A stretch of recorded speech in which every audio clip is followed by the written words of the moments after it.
Isn't he Mexican? Colombian. He calls himself American. What is this? Anchor Baby.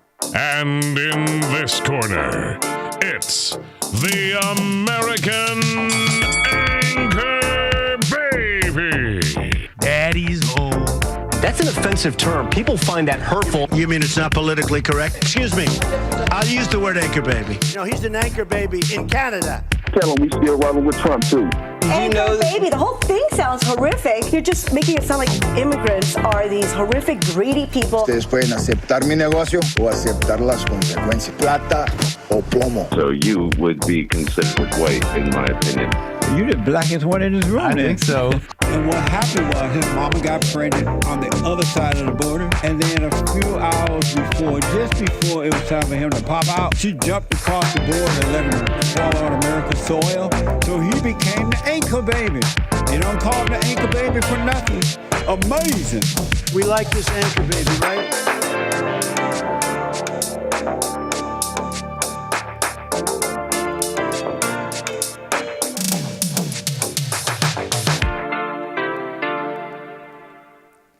Hello, welcome to my show. Thanks for tuning in. I'm the American Anchor Baby. Appreciate you being with me today. A little late, not white of me, but we're going to get the show on the roll. We got a nice show ahead. Make sure you're followed and subscribed here on YouTube and on Rumble. It's a party. I see you, at least the party's starting on Rumble. American Anchor Baby.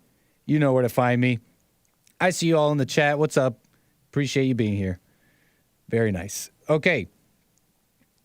Happy Independence Day, 4th of July. It's been a nice day. I hope you guys are enjoying your day. Are you having any hot dogs today to celebrate?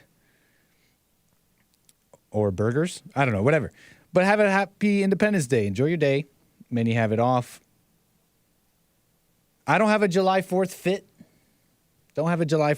I'm not a flag code violator like some people. I'm not going to go here. I'm not going to go around violating flag code like we are here with this flag. Some say this flag is a violation. That's just my excuse. No iron. That's my excuse for no snazzy July 4th fit.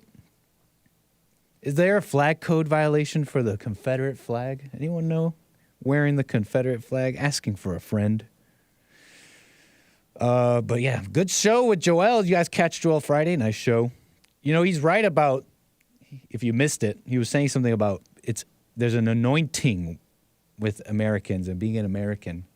And for me, that means, like, I believe that. It's true. And I believe it because, well, for me, it's just having appreciation for America. It blesses you. Like, you literally have a better life if you don't hate. Blamers lose. Avoid it. You'll have a better life. More peace, more money. Literally a better life. It's like magic.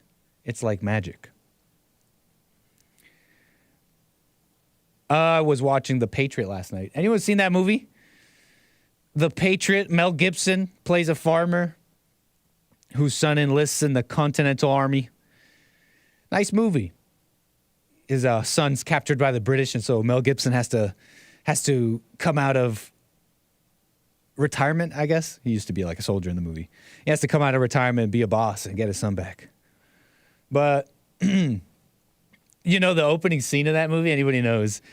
This is for you, because this is for conspiracy theorists. The opening scene, they're talking about, Mel Gibson is building like a chair, and he's weighing this chair, and he says, 9 pounds and 11 ounces. And then he puts it down and he sits on it, and the chair collapses. This was in 2000. But yeah, good movie. The Patriot. You know guerrilla warfare? Did you know guerrilla warfare is white history? Did you know that? Did you know, guerrilla tactics, guerrilla warfare, hiding, this is how I understand it. Maybe I don't really know guerrilla warfare tactics, but it's like, not meeting in the battlefield. It's like irregular tactics to surprise the enemy, especially an enemy of has a bigger force. David and Goliath kind of stuff. Did you know that's white history? Brigadier General Francis Marion, serving in the American Continental Army. He employed irregular tactics that are now known as guerrilla tactics. Yeah, Heath Ledger was in that movie too. Heath Ledger was such a beta. He didn't like the guerrilla warfare. He didn't think it was, I guess, is it fair to say he didn't think it was noble? It was that scene where he's riding home or something. I forget who he's riding to. But, yeah, Heath Ledger being a beta male. Come on, guerrilla tactics. The British were coming, man. There was a bigger army. You gotta do what you can. The archaic tactics of the British Army. You have to imagine this, right? Militiamen, all in like, I don't know the terms. Battalions, I think it might be fair. Not phalanxes. Roman legions. No, they were like battalions in formation, and they would, move across battlefields. You have to maintain formation. Your buddy, your comrade, your brother at arms drops beside you, takes a musket round, drops beside you. You got to keep formation, keep going, accurate fire, as opposed to the irregular, advanced guerrilla tactics, archaic British with the marching and the music, versus the POC tactics of the Americans. I always thought guerrilla tactics was a POC thing. I always thought of guerrilla warfare as like I don't know, like a particularly jungle Latino kind of tactic. Like Colombian paramilitaries. You know what I'm talking about? That was always my impression. I didn't know it was white history. Let's go. Hide and seek tactics. That's funny. Just standing in a line in a field waiting to get shot. Yeah. Hello. Dynamic. Ever thought about that? That's why America's, hey, dynamic America, archaic British. Hey, that's why we're here. You're over there. Ask the Pilgrims. Anyways, I don't know what I'm saying. Yeah, I always thought it was a POC tactic. a minority tactic. It is a minority tactic, to be fair. Right? Smaller army. You know what else, though? Someone's celebrating Independence Day early at the White House. Someone is partying it up a little too hard, a little too early at the White House. Okay, we got some breaking news. Secret Service is from Washington Post. Secret Service investigating suspected cocaine found in White House. A preliminary field test indicated a white powder found inside the White House was cocaine. Wow. The White House. Not the White House. White stuff at the White House? No. According to the story, Secret Service do routine checks of the property, and they found the substance. They didn't say how it was found or how it was packaged, but at 8:49 p.m., firefighter with the D.C. Department's hazardous material team radioed the results of a test. We have a yellow bar saying cocaine hydrochloride. What the heck? Not at the White House. Driving that train, high on cocaine. No, Hunter arrives back at the White House after Secret Service found cocaine in mansion's library, according to the Daily Mail. Some are saying it was Hunter. Was it Hunter? Was it Hunter? Or was it Casey Jones? Who's Casey Jones? Anyways. Grateful Dead song. Degenerate song. But, was it Hunter? Hunter! Who's bringing in cocaine to the White House? What's going on here? Is this a little poetic, though? Is this a little bit poetic? Hi, America. It seems like that sometimes, doesn't it? Everybody's high on something, whether it's, high on their own ego, high on drugs, they're high. It's high America, asleep. It does seem like that. People are way too free. That's what's way too much freedom. Okay, Independence Day, yeah, way too free. Way too free. Not that kind of free. Excuse me, sir. Not that kind of freedom. Freedom, right? Freedom. Are you free? Being a slave to sin, is that freedom? Free to do whatever you want. Freedom. I can stop whenever I want.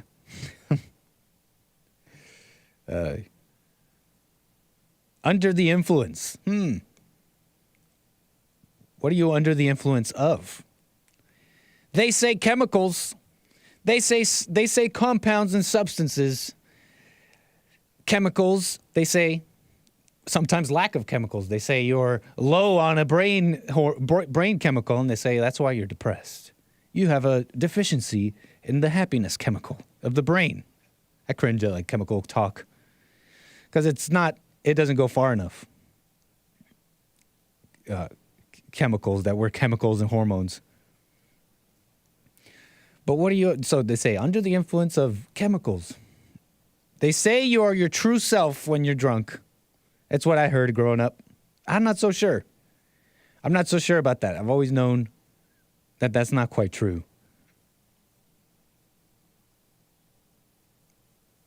You know what I mean? You're somebody else. You're somebody else drinking those spirits. You know? Spirits. Interestingly, the New Testament Greek word for sorcery translated is 𝒏𝒊𝒂𝒎. You may know this. Some of you knowledgeables in the chat. The Greek word for sorcery, 𝒏𝒊𝒂𝒎, the source of our English word for pharmacy. But okay, maybe this is all too hocus pocus for you. Maybe this is all too, I don't know, who's-y what's-it, not on the material plane, not on the chemical chart. Okay. What about the Bible, though? The Bible says, be alert and of sober mind. Your enemy, the devil, prowls around like roaring lion looking for someone to devour. Okay. Pretty soft. Okay, how about this one? Do not get drunk on wine, which leads to debauchery. Instead, be filled with the Spirit. Ephesians. Wait a second. Filled with the Spirit, right? As opposed to being drunk on wine. Why are they opposed to each other? Being drunk on wine or being filled with the Spirit? Leading to debauchery. Debauchery that you didn't want to do. Don't get drunk on wine. Instead, be filled with the Spirit. What's the opposite of the Spirit? Being filled with something else. How about this one? Wine is a mocker and beer a brawler. Whoever is led astray by them is not wise. Led astray? But I drank that wine. But I drank that beer. And I wanted to fight. Proverbs. Do you not know that your bodies are temples of the Holy Spirit, who is in you, whom you have received from God? You are not your own. You were bought at a price. Therefore, honor God with your bodies. It's not just little game, hunky dory. Let me have a little wine. And I understand we all have our whatever. We leisure and we enjoy certain things. So it's not to say. It's just to say, it's not to call it bad or good, but just call it what it is. If you're going to enjoy this weekend and imbibe some spirits and let some other things into you, don't judge it. But at least know what you're doing. At least know what you're doing to yourself. But when you are tempted, God will also provide a way out so that you can endure it. Take that one. Put that one in your pipe. No, that was a joke. Don't do that. But did you know the color red? Did you know the color red increases your appetite? When you see the color red in advertisements, fast food companies, advertisers, they use this kind of magic. Magic is not what you think it is. But yeah, the color red affects you. It literally makes you hungrier. Okay?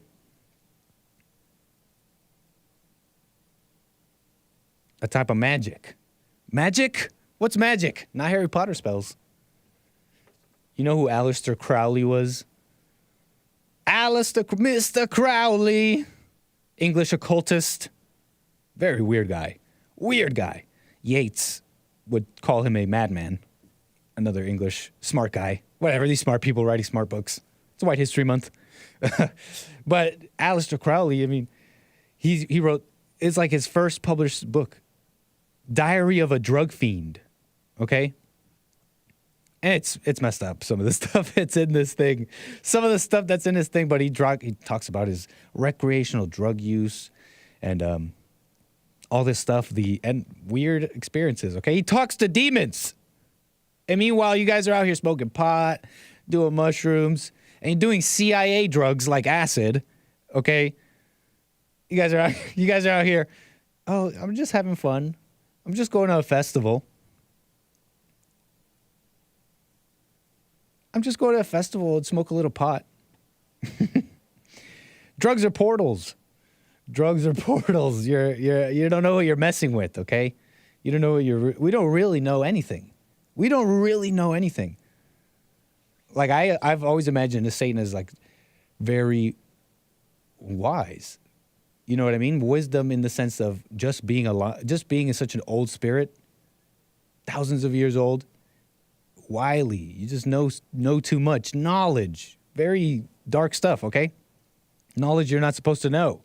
We don't really know what we're doing, okay? We don't know it. We don't really know the body. We don't know chemistry. We don't know what these things actually do. Not for real. Okay? So there's a little black magic for you. No, spoiler alert. He's always so great in the chat linking to stuff that the various hosts are talking about. But he's linking a copy of Diary of a Drug Fiend in the chat. Don't take CIA drugs and go to Astro World, Noah's Ark, Kansas. And don't buy... Oh, you know what? I'm just joking. If you want to go read Diary of a Drug Fiend, it might send you the other way. You might read Aleister Crowley and these... He had a lot of money. Very, very wealthy, very well-read and knowledgeable.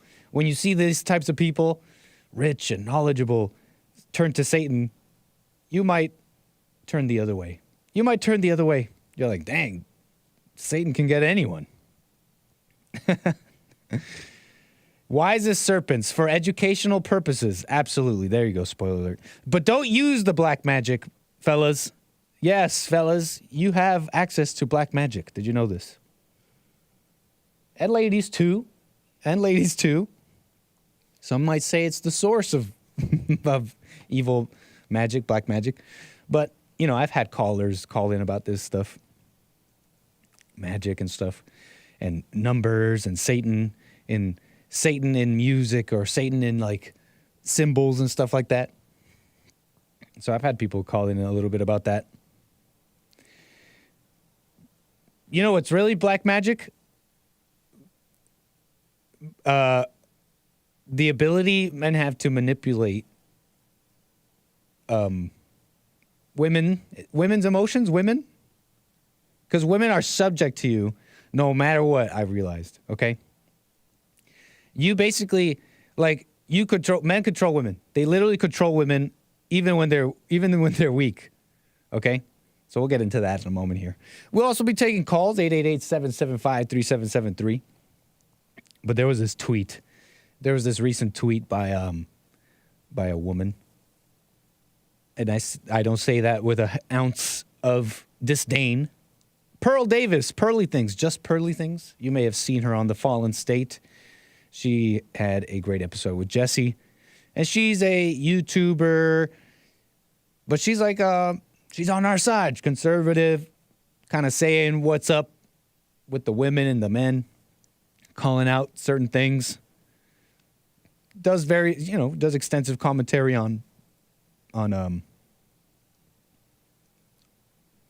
and women dating, the modern world, and really just how bad things are getting due to like feminism and the order, really the natural order of God in the home, in the marriage, not being there. Okay, so that's what she's doing online, and she does a good job of it. She put out a tweet that went pretty viral. What's viral anyways? I don't believe there's virality even exists anymore, but Pearl Davis, little viral tweet here that's got a lot of women going nuts. The women came out the woodwork to respond to this.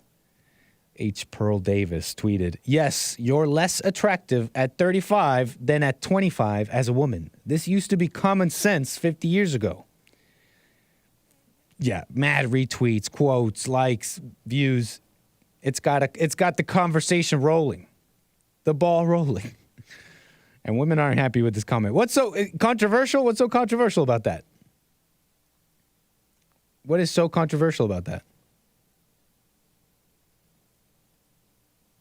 Oh, I must have had slow mode on from last show. So go nuts, chat. Go nuts. And I got a super chat. Santino Robles. I forgot how to say your name. Great show, American Anchor Baby. Thank you, sir, for the super chat. Much appreciated. But where was I? Yeah. So she did this tweet, right? People are going nuts. Is it controversial? All right, Doom Jesus, don't. All right, don't abuse it. Don't abuse it. I took the slow mode off. Don't abuse it. Yeah, this used to be common sense 50 years ago. This is insane. But yeah, ladies are going nuts. Basically, all commenting saying, they're all putting selfies of themselves saying, I don't even think I can show you some of these. Because the ladies are coming out and wearing the skimpiest thing saying, you want to tell me this 35-year-old isn't hot? Huh, Pearl, look at you. Look at my, and that's kind of like what the response is right now. The ladies on Twitter, they're saying, oh, ageism isn't sexy, Pearly. You hate women. You're just a misogynist. You're just like a pick-me girl. They call them pick-me's. A pick-me girl. When that's going along with the guys. They say only so that they can get attention and acceptance from male attention. Maybe she's just saying the truth. You're less attractive at 35 than at 25 as a woman. And so all their egos came out. What are you talking about? Look at me, I'm a boss at 35. You saying all this? You're saying all this? Come on. And it's showing the emptiness of women. They're showing themselves. They're showing how they view themselves. They're really showing how they view themselves, which is funny. Yeah, they're showing how empty they are, but they're also showing how they view themselves. Because their looks represent something else, okay? Their looks, aka their youth, their measure of fertility, womanhood to some. Their looks and the effects it has on men is the only leverage women have in modern dating, okay? Oh, but Nick, they make money now. Now they make money. If the man did not want to have sex, that would not matter. If the man didn't want to have sex with women, that would not matter. Women's leverage is that. Women making money is not leverage. It's a defensive state of women. You think a woman wants to make more and have things be complicated? Even the most pink-haired liberal woman cooks and cleans for a man that she's into. And like really into. Not a man that, she gets with because, he you know what I'm talking about? Like into, where they can't control it. Because a woman doesn't control that. Being into attraction, that kind of attraction, okay? When a man manipulates a woman to pilfer this treasure, now that's one of the highest forms of black magic, okay? Not like candles and rituals and chants, but pilfering that which a woman has like that for your own gain, for your own satisfaction, okay? It's a form of black magic. And I don't even care when women do that, because they do. Women do that, but I don't really care. I don't really care about that, because women are only they're just like reacting. They're just like little reacting hurt things, and they're all hurt. And so, yeah, it's black magic. You break one heart, she goes and sleeps with 100 men, and now you ruin society. Black magic. Okay, all because you wanted to get have a little fun, get a little, all because you were, what's that song? I saw you and him walking in the rain. Orange Juice Jones, when he says, you just a squirrel, you in my world, you just a squirrel looking for a, yeah, that's what I'm talking about. That's all you wanted. So, here's some black magic for you. You know who Adam 22 is? I want to talk about Adam22 here for a second. Host of No Jumper. No Jumper, the coolest podcast in the world. That's what they call it. It's a very popular podcast, though. Like, wildly successful, 4.6 million subscribers. Like, this is they do well. They do well. Adam22, host of No Jumper, has all sorts of, as infamous for having porn stars on. It's like, you know what I'm saying? What was I saying? Oh, yeah, No Jumper. Porn stars, they have rappers, and they have all this stuff.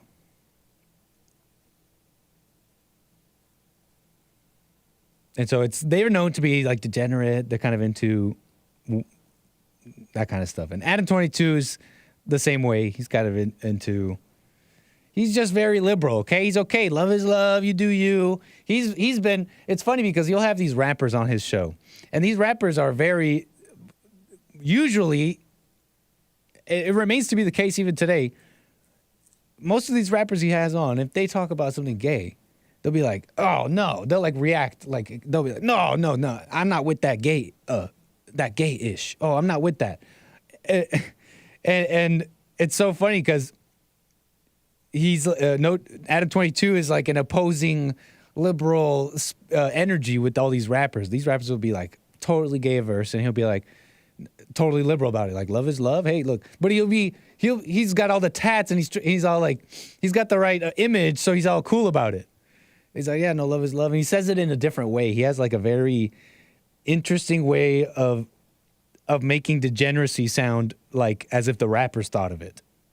As if it was always part of the culture. He has a way of doing, I don't know, he's just the coolest podcast in the world, No Jumper. Adam22. So it's just a funny dichotomy. He'll have a rapper on and be like, no, heck no. He's like, hey, look, we're just not there yet. Hey, these rappers, they're not there yet, but eventually, yeah, we're a little more progressive, but they'll get there. Anyways, he's going viral because of some stuff, some gross stuff. What does Hake call these ladies? Dirty video ladies. Adam22 got married recently, okay? Adam22 got married, okay? He's married. He's now married. He is now the happy husband to a woman who calls herself Lena the Plug. And I don't think I should be Googling. I know you should be doing your Googles. Has anybody been doing their Googles? You do your Googles today? Have you done your Googles today? Usually I do my Googles, but not in this case. I don't think I should be Googling these sordid names, especially not Google images. I don't do it. Noah's Ark, Kansas. Nope, I see you. I see you. Oh, is that true, Fredericks? 𝒏𝒊𝒄𝒌𝒔𝒕𝒓𝒆𝒂𝒎? I've talked about 𝒏𝒊𝒄𝒌𝒔𝒕𝒓𝒄𝒌𝒔𝒕 before. Who was a guest on No Jumper? 𝒏𝒊𝒄𝒌𝒔𝒕𝒓𝒄𝒌𝒔𝒕 was disrespecting. 𝒏𝒊𝒄𝒌𝒔𝒕𝒓𝒄𝒌𝒔𝒕, one of these rappers who's very gay averse. So I'm sure that was a funny episode there. Okay, where was I? Don't Google it.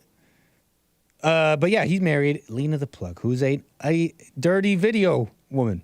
Okay, and he's been getting massively just clowned on the internet, getting called a cuck, this and that. Okay.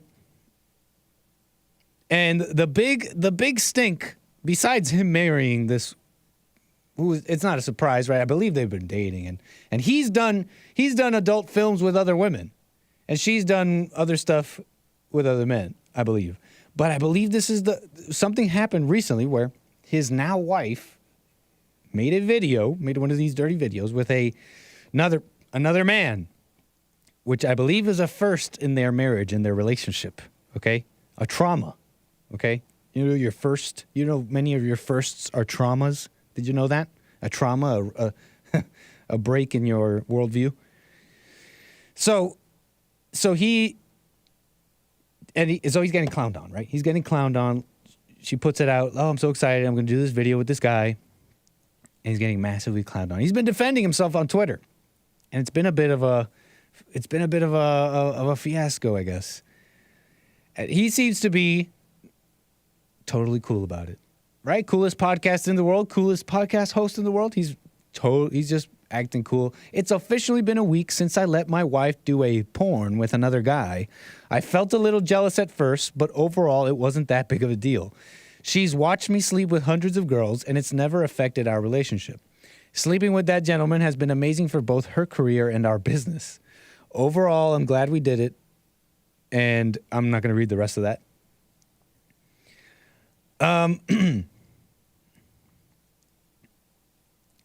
And so they're doing their thing, right? Love is love. Let them do what they want. This is what they want to do.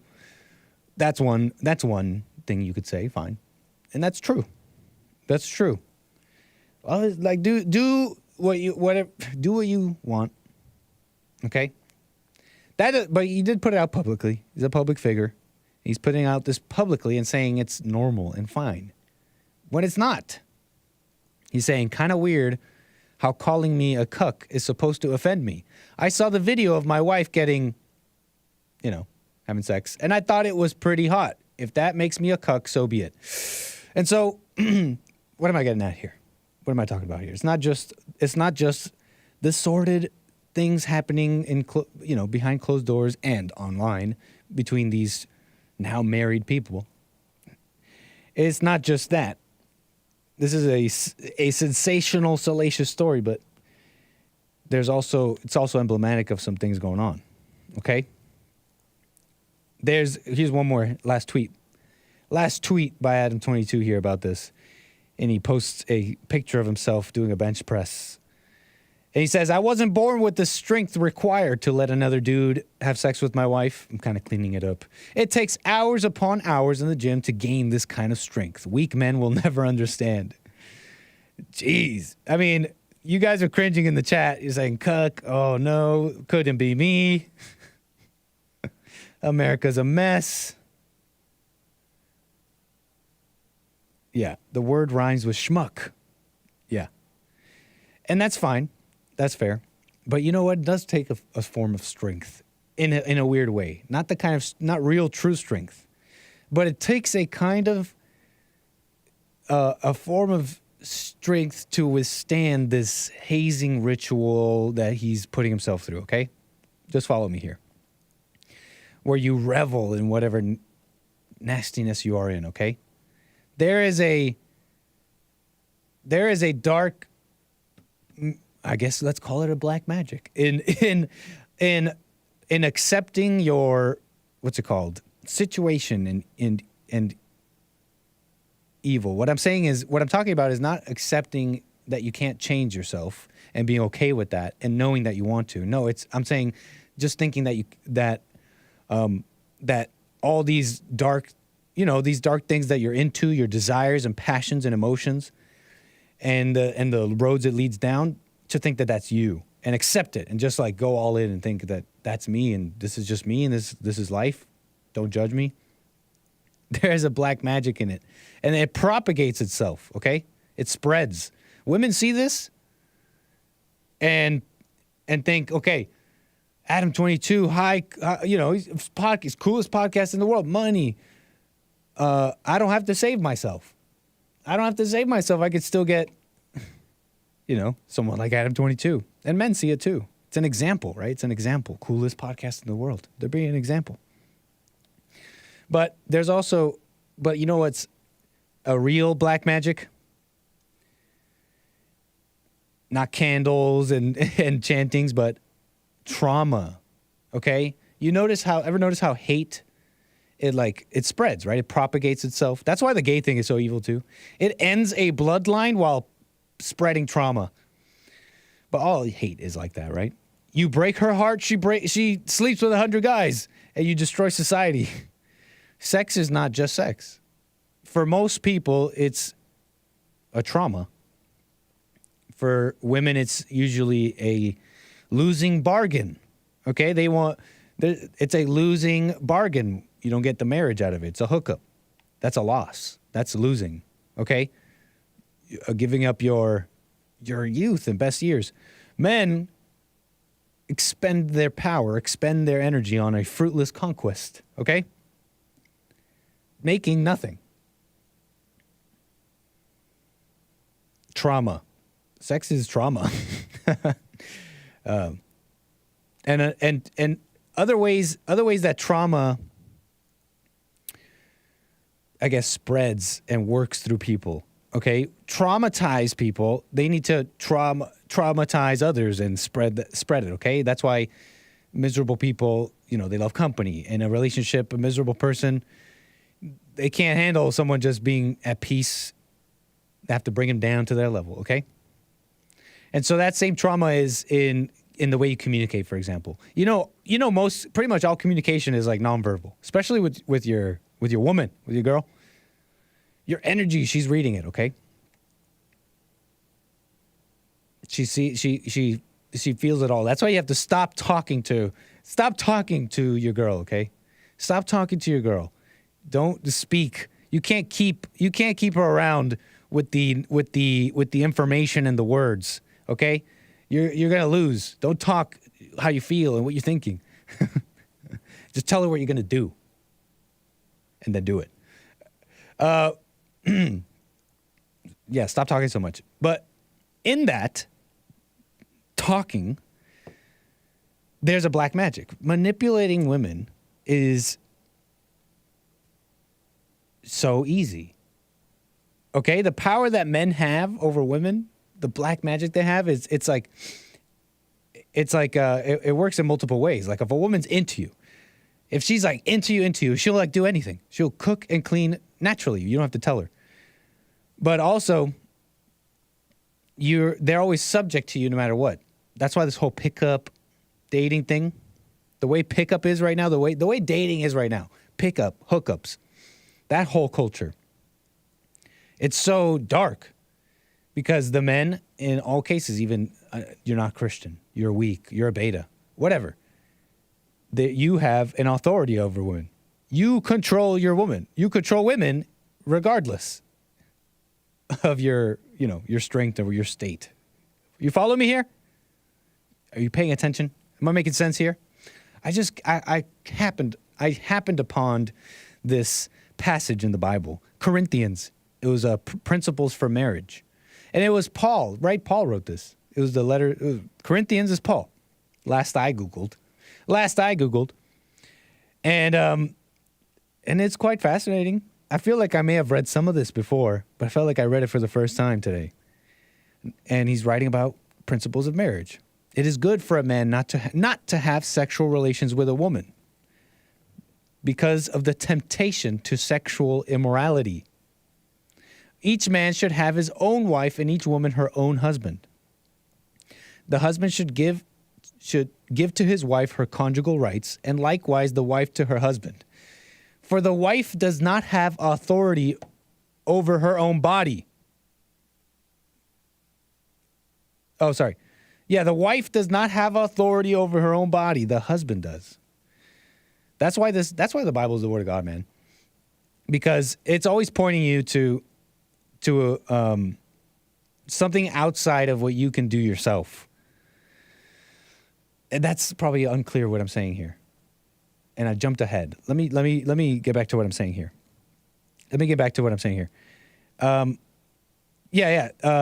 The wife does not have authority over her own body, but the husband does. Okay. When people say, this was a topic on Joel Friday. It was great. He was talking about my girl. When people say my girl, my girlfriend, my wife, and how they think they see it as ownership and that you shouldn't do that. You don't own someone. Like we just even said earlier, your body's not your own. It was bought and paid for. So, but I don't see it like that. My girl isn't ownership. It's supposed to be authority. Okay? You're supposed to control. You're supposed to control your girl the way you control yourself. You know what I mean? The same way total freedom is slavery, actually slavery to sin, and what you can do without is freedom. That's how you control your girl. Because nothing happens, think about this, nothing happens in a relationship, a marriage, or anything that the man does not allow. Like, Nothing. That's why I don't care. That's why I don't really mind or care about women using black magic on men, using sexual black magic on men. They're just reacting, right? Like I said earlier, they're hurt. Okay? Somewhere in the past, something happened. Because in fact, you do control your girl, regardless. You control your woman, regardless. Let's say you're like evil and out of control. She will be like that. She will or be affected by it. Or for example, you have just a bad attitude or a bad mood, and you can't just drop the thoughts and drop the emotion and drop whatever lie that you believed into that gave you all that in the first place. That starts coming out and stays between you. And she could be JLP'd out. She could be praying and listening to Jesse. But you would still command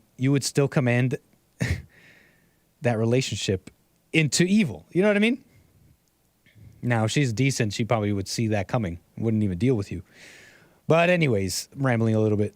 You do, in fact, control your girl, regardless, okay? I have a question for you guys. A little dilemma that was brought up on Twitter. And it went kind of viral. So someone asking on Twitter, ladies, your husband and your father are arguing. Your husband says, go get in the car. Your father says, sit down. What do you do? Who do you listen to? That was not that hard, right? That was easy. But I have one for the guys. I have a question for the guys. I have a question for the fellas. Okay? I have a question for the fellas. Because I was reading this thing on Principles of Marriage, Corinthians. And, just to read on more a little bit here. For the wife does not have authority over her own body, but the husband does. Likewise, the husband does not have authority over his own body, but the wife does. Do not deprive one another, except perhaps by agreement for a limited time. Fasting. And you may devote yourselves to prayer, then come together again, so that Satan may not tempt you because of your lack of self-control. Interesting there. But here's another part here.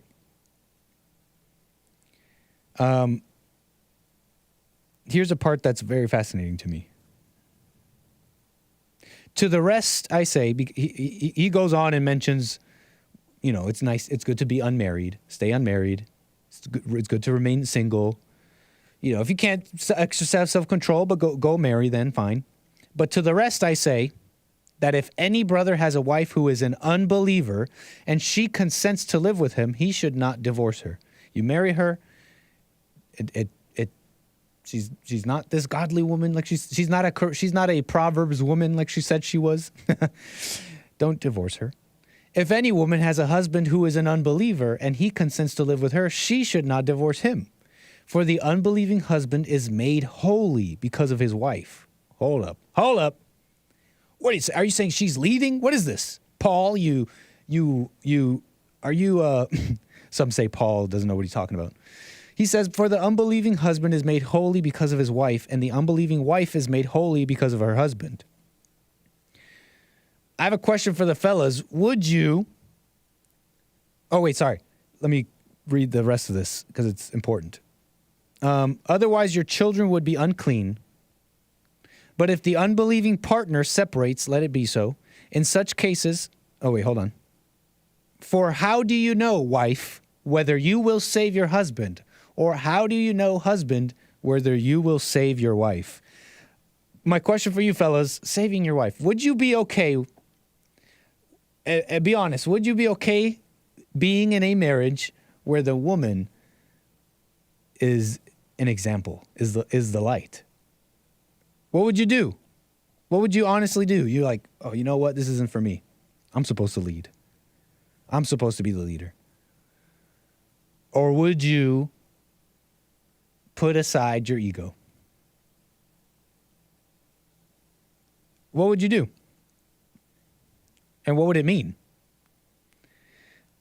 How do you know, husband, whether you will save your wife? How do you know, wife, whether you will save your husband? Are you willing to put... I was talking not too long ago about men being willing to be hated. That's like a I feel like a almost a essential ingredient for a marriage. Are you willing to? I'm not saying that you will. It's not planning for it. It's not assuming that you will. It's just willing to endure, right? Are you willing to endure? Are you willing to be hated all the way through, up until the end, like Jesse says, and you're about to die, and you, in the last breath you see her, she gets it. And you're like, you know what? I can die peacefully. Are you willing to endure? But on the other side, are you also? Here's another endurance. Are you willing to put aside your ego if she's being the light? Okay. I think that might be necessary as well. I think that also might be an essential ingredient. Because that doesn't mean she's leading. Okay? In fact, you're still in the proper order if you are able to admit any flaw and learn from the light of anyone, no matter who it is, and be edified in that way. You would be the example as well in that sense. It'd be perfect. Just a little thought there. But what else did I want to say about this? What else did I want to say about? Oh, whatever. But yeah.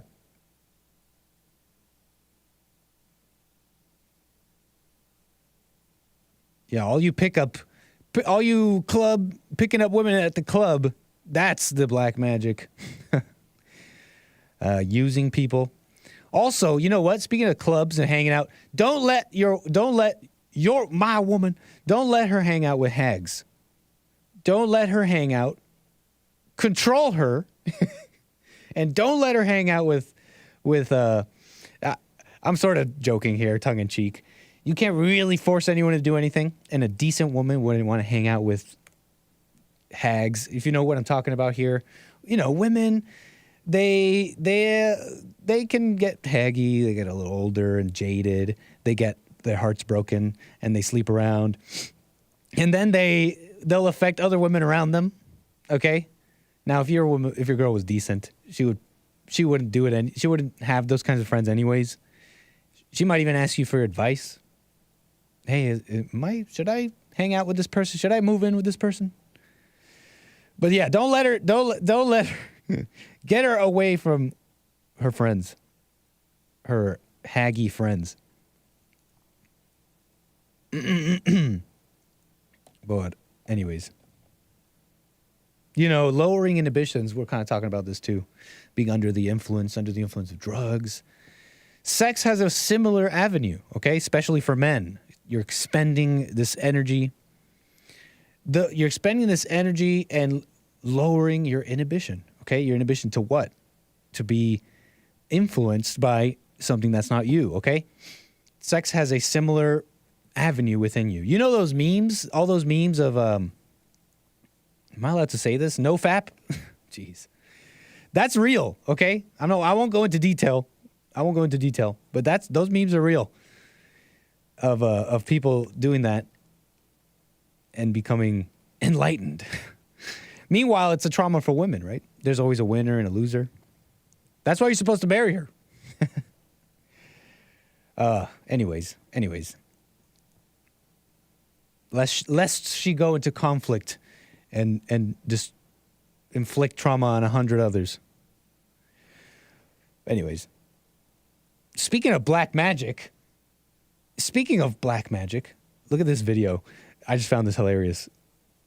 Some Australian Freemason. Now this is totally unreal. This is now what some people call black magic, but I don't really know what this is. They talk about Freemasonry, Freemasons, stuff like that. We're talking about black magic, same cloth. But anyways, where was I?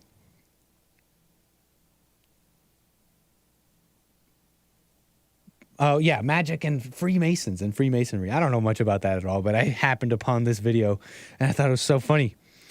It was so funny. It was these young guys doing like a man on the street, and they found the best, most well-dressed wizard Freemason on the streets of New Zealand. It was so funny. But I don't think I could show you. Oh no.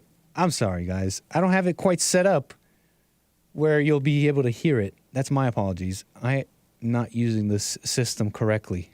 I'm not using the system correctly here to be showing you this video. We'll save it for tomorrow. It's hilarious. But let's get to this. I want to talk about conquest. Okay, there was this tweet.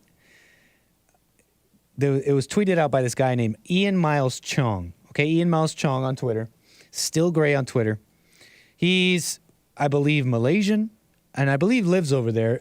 Does commentary on American politics and culture, and he's got a lot of followers on Twitter, and that's pretty much his content. He does commentary on American culture and politics, etc. Okay, he put out a tweet that's going a little bit viral. Okay. And some of you guys, I would say you guys, like you guys know exactly what I'm talking about. But some of the conservatives and people online aren't quite happy with what he's saying here.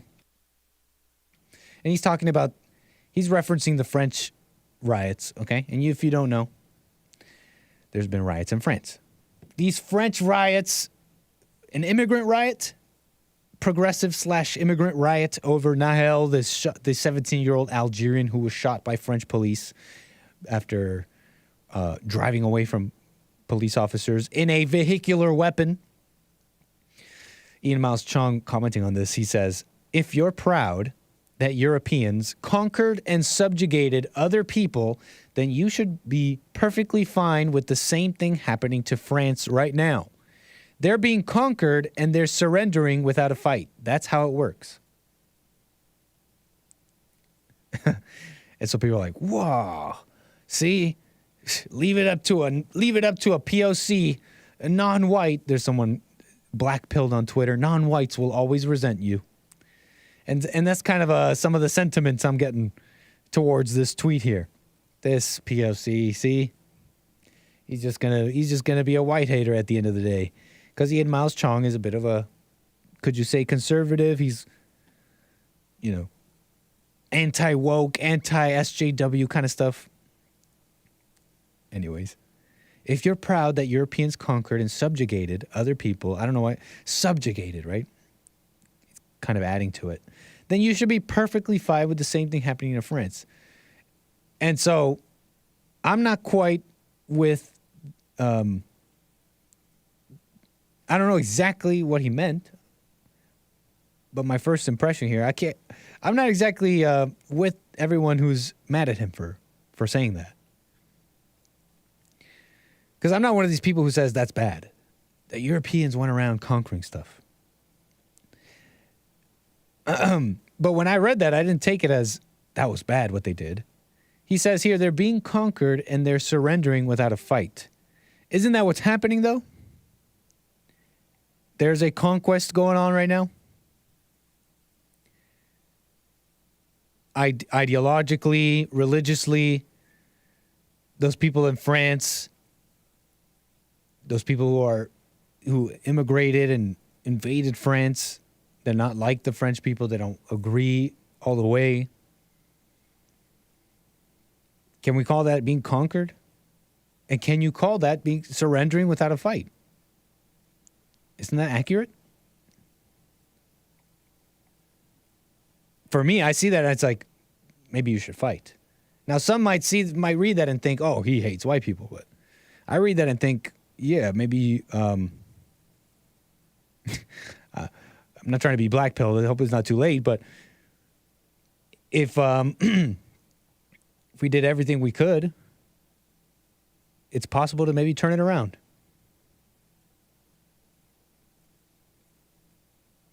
You know what I mean? But anyways, conquest. So that's got people going a little bit. That's got people going a little bit. Revolution. You know what I read about recently? what was it? The 3%ers. And I only barely heard about them in the news. And there's some American, Wikipedia calls them a far-right anti-government militia, the 3%ers. But the reason I came across that name was because I had heard something about the that only 3% of what was it? The population in America at the time during the American Revolution were in the militia and actually fighting the war. Only 3% is all it took, as I believe that's where their name comes from, the 3%ers. Hold on. I'm trying to pull something up here because their name comes from that. That only 3%, alluding to the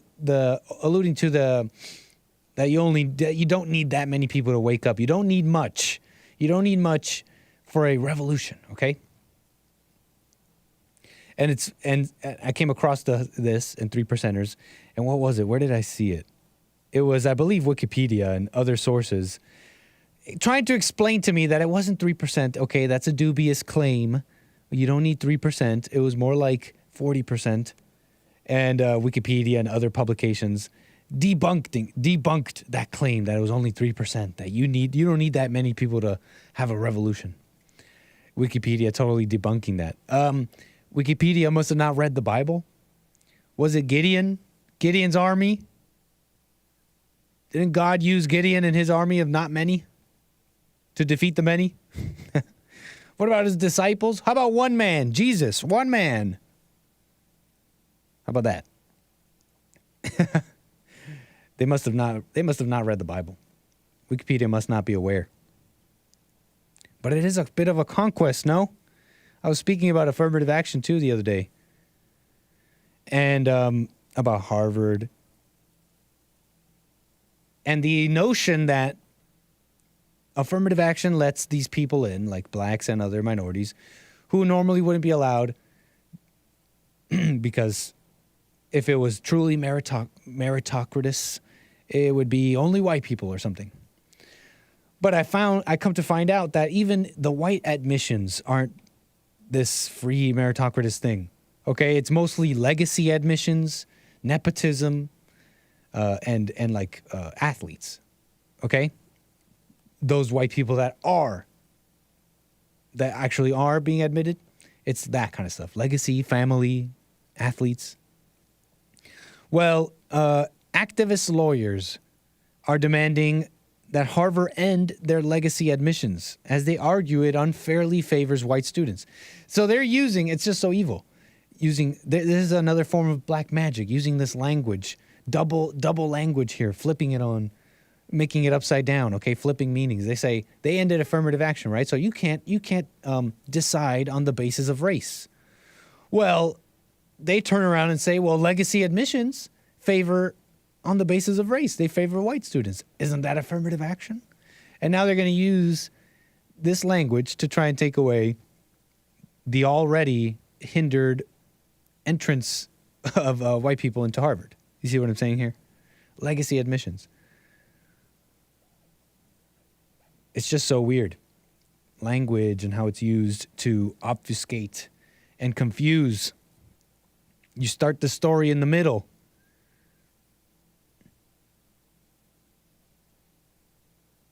Getting rid of legacy admissions will help whites and Asians. Oh, maybe I don't understand it then. Maybe I don't understand legacy admissions. Getting rid of legacy admissions will help whites and Asians. Anyways. Hey, do I have Crimson in the chat? What's up, Crimson? Happy White History Month. Thanks for watching my show. I had a funny interaction with Crimson on Saturday. An individual who was not happy about White History Month. He's calling me a race baiter. He was calling me a race baiter, which is so funny to me. To just say Happy White History Month.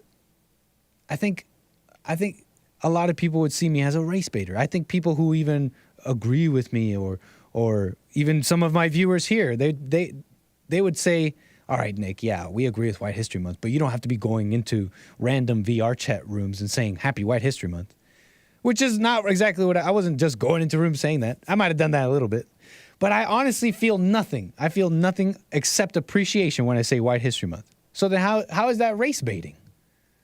It's just appreciation. You're the person with issues. You're the person with issues if you feel something because I said Happy White History Month and you think I'm a race baiter. But Crimson was a interesting person. I appreciated my conversation, sort of conversation with him. That's funny.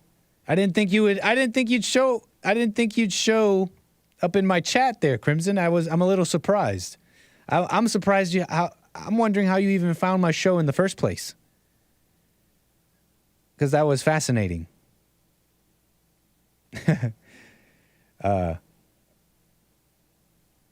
Most legacy admissions to Harvard are from ethnically Jewish families, so getting rid of that could, in fact, help actual white students. Oh, I think I read something. I read a little bit about this. I was reading The Myth of American Meritocracy. I was reading this article here on The American Conservative, and I'm like 25% of the way through. Okay, I see what you're saying now about legacy admissions. I totally misunderstood it. I totally misunderstood what legacy admissions are then.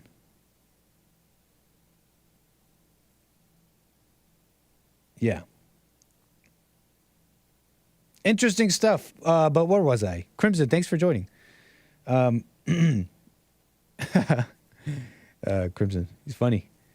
But where was I?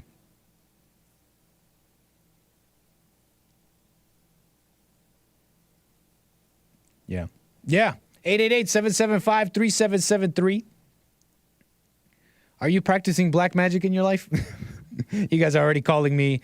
Nick's going to talk about aliens next. No. I've already talked about aliens. I already did that. Nah, he's framing the narrative now. What narrative, Crimson? You don't remember? You don't remember what happened? You came in calling me a race baiter when your friend was saying Mexican wetback go die. Not looking good. Not looking good there, buddy. I don't know if that looked too good. I don't know if that looked too good on your end. Hey, you race baiter. Meanwhile, your friend is Mexican wetback go die. Anyways.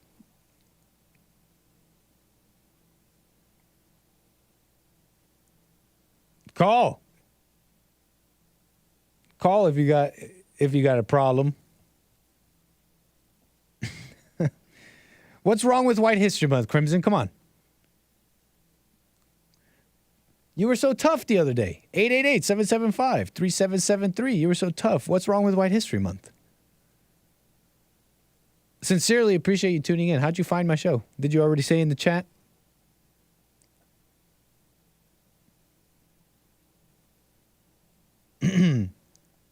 But yeah, Hake is saying in the chat, this is what I meant by legacy admissions, I guess, that I was just pointing out that whites without a hookup, yeah, they have a tougher time competing with, legacy athletes and family admissions.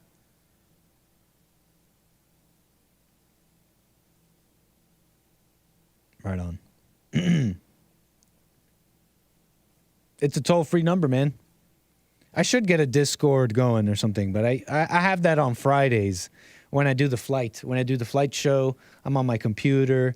I could do Discord a little easier there. I haven't quite figured out how to do that in this setting here. Anyways, it's a party on Rumble. Thank you, Steve Strock, Terry Cott over there on Rumble for the support. Much appreciated.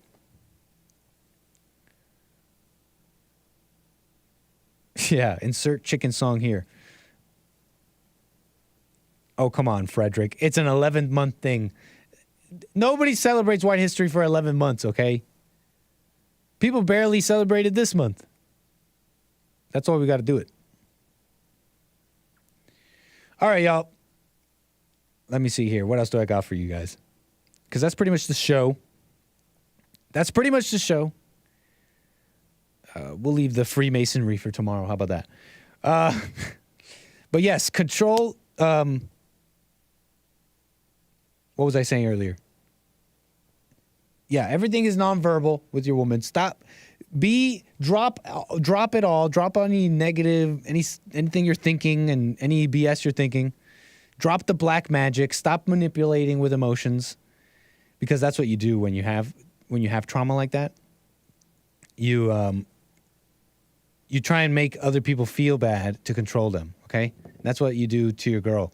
It's like emotional terrorism. Okay. If you're following me at all. Frederick, Los Angeles, I got you on the air. Go ahead. How's it going, Nick? How's it going? What's up, Frederick? Welcome. Not too much. See, I think where people get offended with the White History Month shirt is like, wasn't that guy you arguing with? He was not. One of them was black and the other one was white, right? I believe. Yeah, I believe one of them was black. Yeah, the one who was. Okay, yeah. I was talking, white, and then this other one was. I think he's white. He sounds like one of those white people. Crimson's white, right? Yeah, he sounds like one of those white people. Kind of scared. You're trying to limit his 11 months down to 1. You're infringing on his rights. He has. Frederick, you're so white right. History all year round. You're so right, man. You're trying to limit him to 1 month. You're so right. It should be all year round. It is in his mind, and you're putting like, we're losing America. This guy done took us down to Come 1 closer month. to your phone, Frederick. I wish I could hear you better. Oh man. Let me turn you up. Okay, keep going.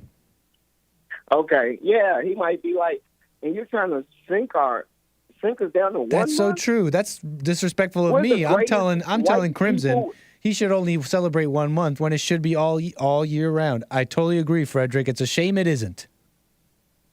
It is. What do you do different of White History Month? Wait, what is? Year round? Wait, what is? You're saying you're saying White History Month it already is all year round? Yeah. Help me understand how that's true.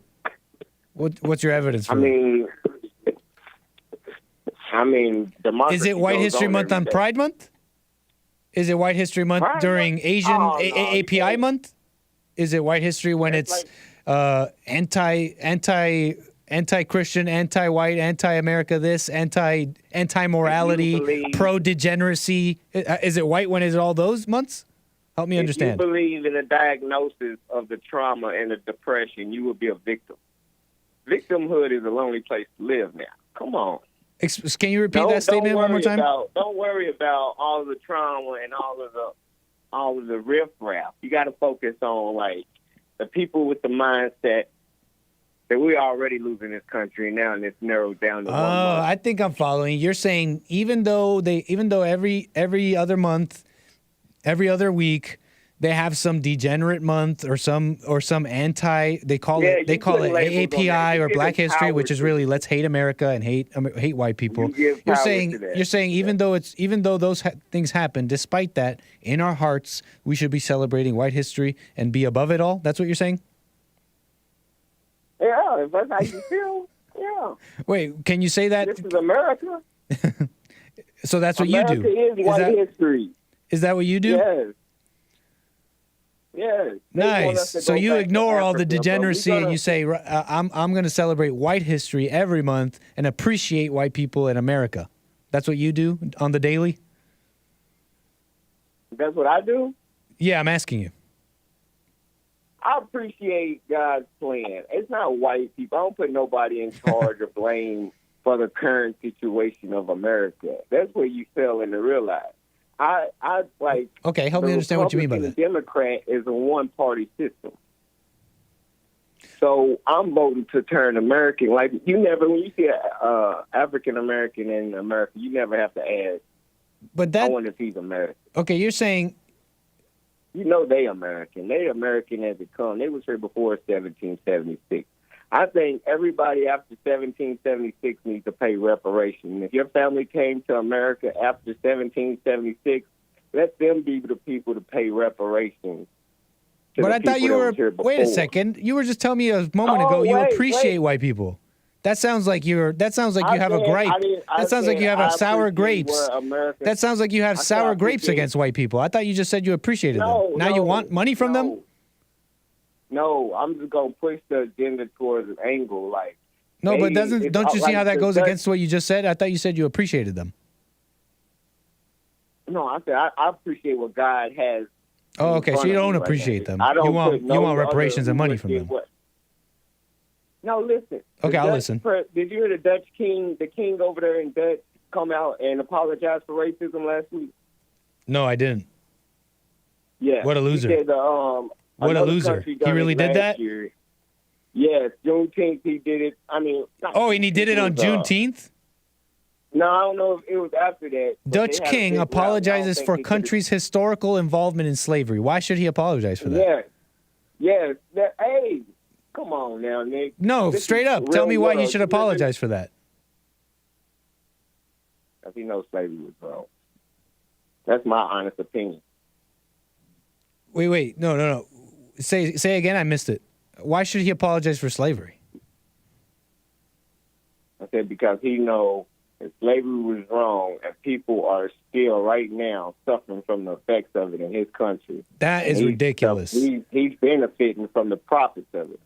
So he had to apologize.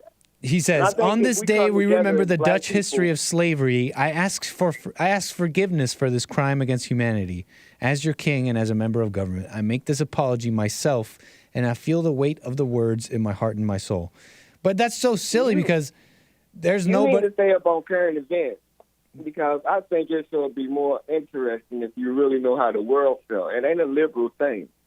No, I know what you're... kind of, but it's not a liberal thing. Wait, so you're pointing to... They had their people out loud. I know a lot of people feel that. I know a lot of people feel that way. I know a lot of people have an emotional response to this topic of slavery, but that doesn't make it... Just because a lot of people are having an emotional response about it doesn't justify their emotions over it. When it was just the way of the world. Why come here? Why now? But what's that going to do to anyone? What's that going to do? Going up there saying, "Hey, we apologize." What's that doing to anyone except reminding people and opening wounds and making people justifying? They're putting together a reparations package. Exactly. It's just a justification for anger today. Yeah, You're using past things that are over to justify anger today. Help me understand how that's helping anyone. Because when they run out of stuff to ask for, they're going to have to do it on their own. And they felt like that was wrong and injustice. But you're saying two things at the same time. You're saying they should keep. Wait, hold on. Let me respond though. You're saying two things at the same time. You just said because when they run out of things to ask for, they'll finally do it on their own. So do you want them to do it on their own, or do you want them to ask for stuff? I want them to get what's theirs and then do it on their own. Exactly, because you don't really believe their first statement. You're being a little two-faced. But why would you be two-faced about that? You just said something you didn't mean. No, I didn't. And I know you didn't mean it because I know you a little bit and we've talked. Why would I have to refer to that instead of your words? Why not just be honest with your words? Why do I have to refer to... I am. What part are you talking about? You said you want them to continue asking for stuff until they run out of things to ask for so that they can do it on their own. Okay. But you don't think I agree with that? But then I asked you, that's like talking out of both sides of your mouth. Either you want people to do things on their own or you want them to beg. No, I said that this advantage that already exists from the cause of slavery needs to be rectified. Okay. So they don't have nothing to complain about. Exactly. I'm totally following you now. You got to be like, let's go. I'm totally following you now. So to clarify your original statement, you don't want people to do things on their own. You want handouts. I'm following you now. I'm totally following you now. Just to clarify your initial statement, I just want to clarify that for the viewers. You don't want blacks to do it on their own. You want handouts. Understood. Loud and clear. Thank you, Frederick. Not a problem. Have a great day. Thanks, man. Take care. Call me again. All right. Yeah, because... Oh, you had something else? Go ahead. All right, take care. All right, yo.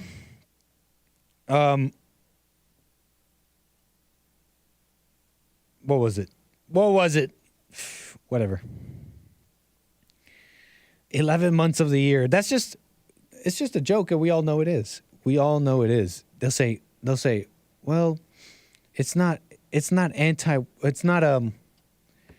got to have these months and these celebrations because we're all different and diverse. And so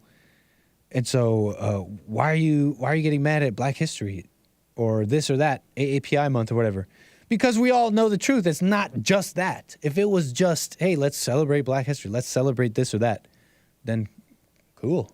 You know me. You watch my show. You guys get culturally enriched on my show all the time. Okay? But it's just not that. We know it's not. We know it's not. Oh, it's a white history for 11 months of the year. Hake already said this very aptly. You mean 11 months of anti-white. Black History Black History Month is particularly anti-white. AAPI Month history is particularly anti-white. It always alludes to this original sin of America. And it's always a unique original sin of America. Completely ignoring how this is it's the way of the world. It's funny. I saw this like Umar Johnson clip. We're talking about reparations, right? Dr. Umar Johnson. You guys know what I'm talking about? And he was saying, what was he saying? He was talking about reparations and how he was talking about shopping and why Black people shop. He's saying Black people shop because they're trying to make themselves feel better. They're trying to fill an emptiness. So they go to shop to give themselves a false sense of progress. And they do this because they need this false sense of progress because we live in a white supremacist society basically, and that they need to seem better than the other Blacks and seem as good as the whites. That's like the Black MO, to think that evil is unique for them, like chattel slavery, like that was a unique form of slavery, and like as if materialism is uniquely Black. All people do that with stuff. You buy stuff to make yourself feel better, and you surround yourself with false identities. Okay, chattel is so unique. Yeah. Whether you like him or don't like him, is nothing you could do about him because he's number one.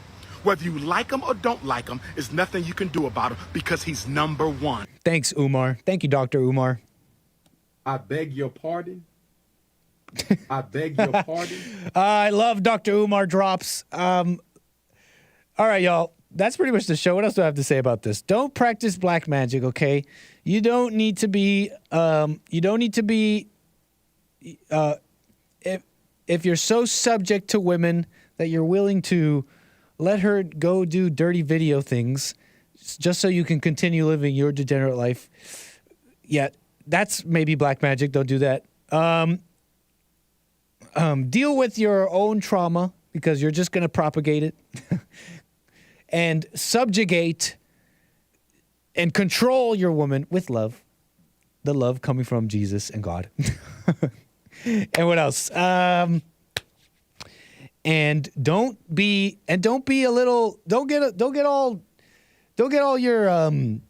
all tied up in knots just because your girl has some light and you don't in a certain situation. Okay? How about put aside your ego and learn something? And what else? And that's the show, y'all. I do appreciate you being with me today. What else do I have here? I think I may have hold on. I just want to make sure I don't miss anything here. Santino Robles, you already super chatted this. Thanks. Great show. Do appreciate that support there. Let me quickly check one more thing here. Before I sign off, you know what? I was about to sign off. I must say, I have a caller coming in. I'm going to get to you right away here. Yes, happy Independence Day, everybody. Enjoy your Independence Day. Go, relax, do your thing. I will take your call here, Aaron, in a moment. What else here? Just want to make sure I didn't miss anything here. And we did a full show. Aaron, Utah, you're on the air. Hello. I got Aaron, Utah on the air. Hey, what's up, man? What's up, Aaron? Can I put you on speaker? Are you on speaker right now? Just keep it close. Speak loudly and clearly, and don't tell me you're on speaker. Lie to me. Okay, I'm not on speaker. Okay. All right. Oh, yeah, I just wanted to bring up, because you brought up Dr. Umar Johnson. Yes. Now, That dude, man, he is a trip. I'll tell you what. yeah. The level of entitlement that he talks about is just absolutely insane. He was on some show not too long ago. Maybe you've seen it, but part of his demands, one of his demands was that all African Americans should get 25% of all profits from like all of America's natural resources. I mean, we're talking like, wow. like the oil industry, like literally all resources. He's saying that they're entitled to get 25%. The profits. Profits of what again? Profits of what again? Of the profits of all the natural resources of America. So like all the money that we make. Wow. No, I lost you, man. Your speaker or whatever it is not good. Yo, Aaron, your phone went crazy. You got to come back to your phone, man. Up to your ear, no speaker. Hello. Aaron.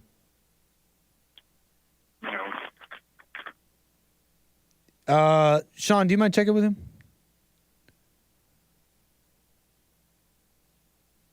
But I'm telling you, as a psychologist, I'm not going to be able to psychologize all of them on the corner. Some of them going to sleep for good. Since we're talking about Umar Johnson, he was doing a chat. This is like a viral clip of his where he's talking about, the thug populace of the black community, and you won't be able to psychologize all of them. Aaron, you're back. Aaron? Yeah, I'm back. Hey, okay. Umar, reparations. He said he wants 25% of all profits for black people from all the natural resources in America. Yeah, and again, that means that based off the population, that means that each time one's born, that means that there would be, how many millions in the bank already? 25%? That's a lot. But a lot. It should be for all people, all Americans. Yeah, I agree. I agree with that. And then circumvent the slush fund that Congress and bureaucracy has basically turned it into a corrupt, grab anything you can fiasco, and completely bypass that and give the money back to the people. 25% for all Americans. Yeah, and not anchor babies or not. Sorry, go on, Aaron. Go on. My bad. For the longest time, that's what I thought all these wars were for. There hasn't been a war for American freedom since 1812. So one of the benefits of, all these unjust wars of the last, 150 years or so, one of the benefits I always thought was that we get cheaper gas and that we do get everything super cheap in America. I think that we used to kind of benefit from that, but I think that's where the elites have kind of changed it. They're kind of like, we're going to make it so you don't really benefit from all those wars, from all you, Americans dying. Instead, I think, because if you look at gas, how much it costs. You're saying that kind of stuff used to benefit the American economy and in turn benefited us? That was at least always my understanding. And how did you arrive to that? Because I'm not so knowledgeable. Well, for example, when they talk about the invasion, of Iraq and those Middle Eastern countries, one of the main reasons for Iraq, it wasn't just for the military contractors associated with your boy Cheney could get wealthy, but it also had to do with oil. Everyone knows that the war in the Middle East, at least in the early 2000s. I thought you were similar in age to me. You're in your 30s, right?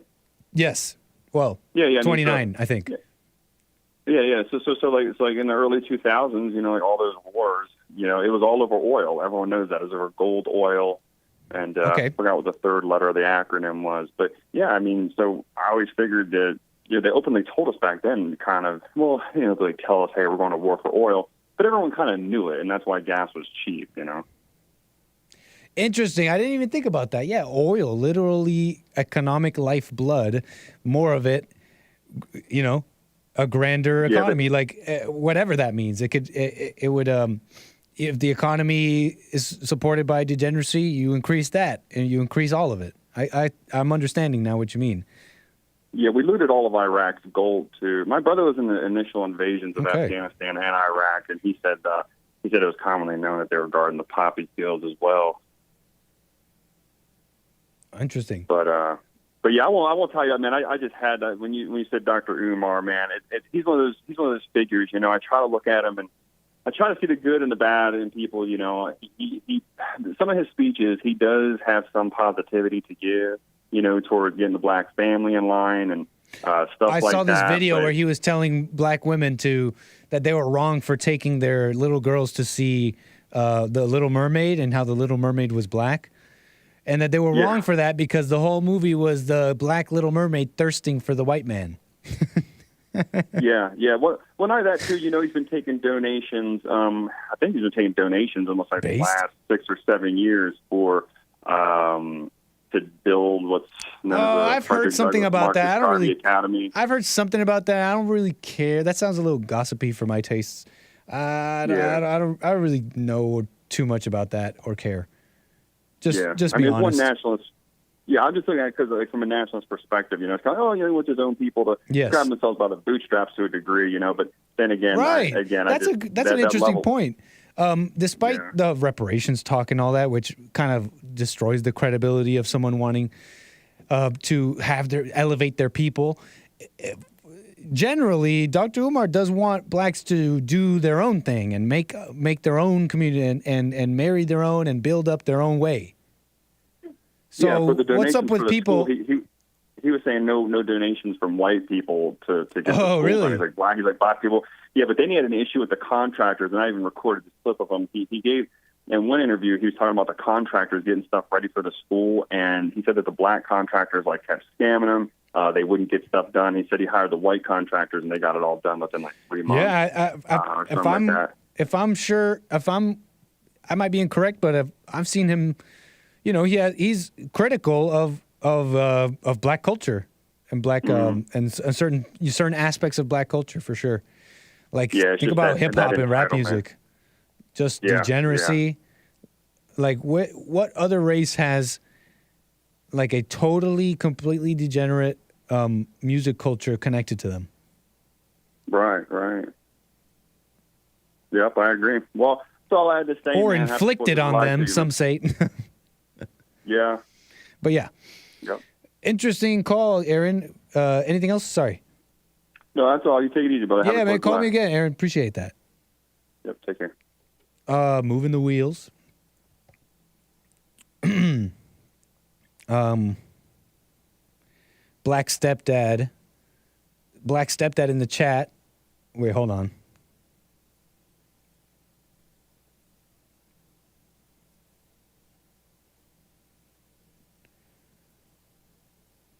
Black stepdad said something about how to pick up women. Where was it? What's up, Black stepdad? How to pick up women? Easy. Be confident. If they reject you, it's no chip off your shoulder. No. You look them in the eyes and say, "You're going to hell. You must repent." Okay? I'm your dad now. And you and you subjugate. Enslave with love. What else? All right, y'all. That's the show, guys. Join me tomorrow for more American Anchor Baby at 12. And, of course, we got a Friday flight. Don't miss that. Where are we going to go? Wait, tomorrow's Wednesday now. We got a Friday flight, so we got a few days ahead of that. We got more American Anchor Baby tomorrow. Where should we fly to on Friday? I'm open to suggestions. Otherwise, that's the show, guys. I do appreciate you being with me today. Thanks for tuning in. Have a great rest of your day. Enjoy your Independence Day, your fireworks, your hot dogs, and everything else. Enjoy America. Enjoy everything. Right, America? Did you see that, America? Did you see that, America? All right, y'all. Take care. It's been a slice. See you tomorrow. Peace.